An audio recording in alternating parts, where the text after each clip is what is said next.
Hi everyone, welcome to another STEM tutorial. Today we'll be looking at the bisection method, so please get out a pencil and paper and get ready to follow along. In today's video, we'll be looking at finding the roots of a singular nonlinear equation. So essentially, what x gives me f of x equals 0? So as an example, the function we'll be looking at today is this cubic function here. And we've already plotted the f of x versus x. So what we can see just by looking at the plot is that we have one real root, which is somewhere, let's say, between 0 and 4. Somewhere here in this region. So there are a couple ways we can find our root. Of course, there's a method of plotting, but this is not always possible when you're solving a series of equations, for instance, in mathematical modeling. So there are three other approaches that we'll be covering in today's video and other videos. So there's the bisection method, the Newton method, and the secant method. And in today's video, we'll be focusing on the bisection method. So to help you better understand the bisection method, we've written down the 4 steps you need to complete to find your root. At the start, what you need to do is you need to guess 2 x values. And ideally, these 2 x values will already be surrounding your root. We'll select a value of -4 and 4. And we can see, when looking at this graph, that the value of -4 and 4 enclose our root. So enclose our x equals 0, which is somewhere around here. So step 2 says to calculate our f of x and check that we have a positive and negative value, which of course makes sense. We want to have a positive and negative y or f of x value so that we see that we're surrounding this root here. Otherwise, it doesn't make sense. I mean, our root won't be here in this region where we have 2 positive f of x values. So we'll follow step 2 and we'll calculate our f of x for -4 and 4. So I'll just write the example down for a value of -4. When x equals -4, our f of x equals, and then we write down -4 cubed. So we're plugging in our values in our equation up here, minus -4 squared plus -4 minus 5. And if we type this in our calculator, we'll see that our f of x value equals -89. So I'll just write the coordinate down here. So -4, -89. So our x, y value. And then we'll do the same for a value of 4 up here.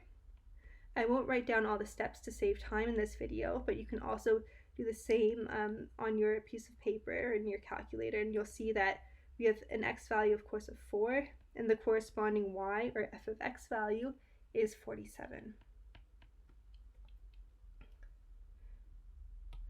So we've checked that we have a positive and negative f of x value, which we see here.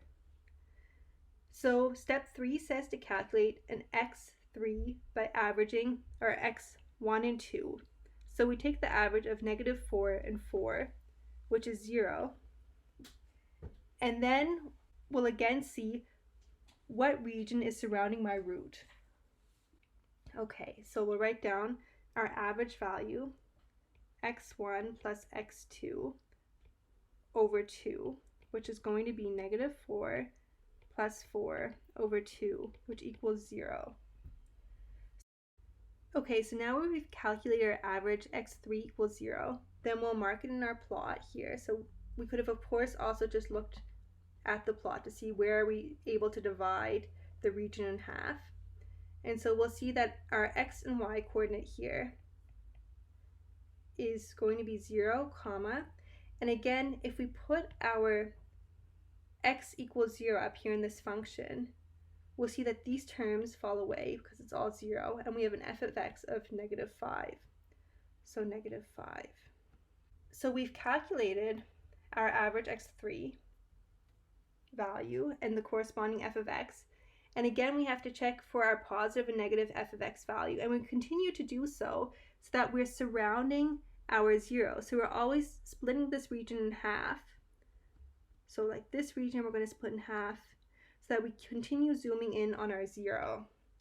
So we'll see our negative and positive value here.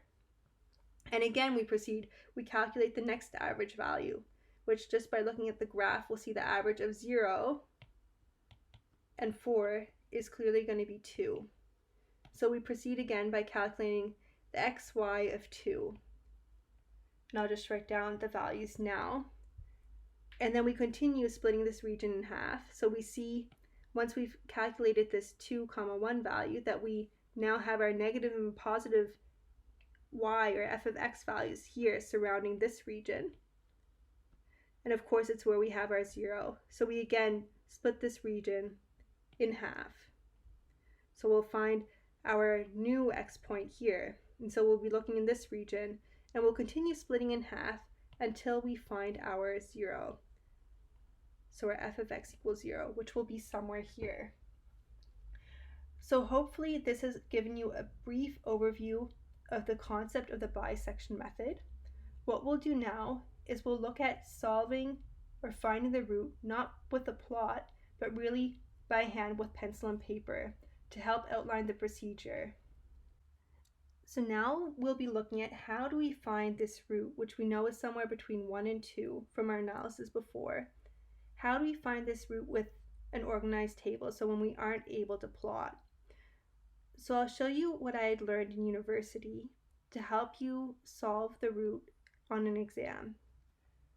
So this table consists of 6 columns where I have written down x left, which represents our x1, or our x left from our root 0, so whatever has an f of x, a negative f of x value. Then we have our x right, which we've been calling x2 before, whatever has a positive value, so is on the right of our root.